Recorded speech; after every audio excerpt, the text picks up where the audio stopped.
శివలాల్ జయంతి రోజు సాక్షాత్తు సీఎం స్థానంలో ఉన్న రేవంత్ రెడ్డి గారు మీరు మా శివలాల్ భవన్ సాక్షిగా మా శివలాల్ సాక్షి బాగా 30 నియోజకవర్గాల్లో మీ లంబాడులు చేయబట్టే ఈ రోజు కాంగ్రెస్ ప్రభుత్వం వచ్చిందని సాక్షాత్గా నువ్వు పలికిన నువ్వు ఈ రోజు మా పైన ఇంత దాడిని చేయించడం నీకు భావ్యమని చెప్తాడు. మేము ఖండిస్తున్నాం దీన్ని తీవ్ర స్థాయిలో రాష్ట్రంలో ఉన్న గిరిజన నాయకులు అందరూ నీ జూబ్లీస్లో నీ ఇంటిని ముట్టాడి నేను ఇంటిని బయటని తరిమి కొట్టేదాకా మా గిరిజన జాతి ముందుంటానే మేము కోరుకుంటున్నాం. ఖబర్దార్ రేవంత్ రెడ్డి, ఇకనైనా నీ బుద్ధిని మానుకో.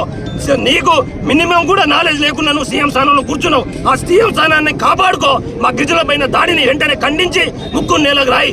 సాక్షాత్తు మా శివలాల్ దేవుని సాక్షిగా నువ్వు చెప్పిన మాటలేంటిది? ఇవాళ నువ్వు చేసిన దమనకాండ చేస్తున్నది ఏంటిది?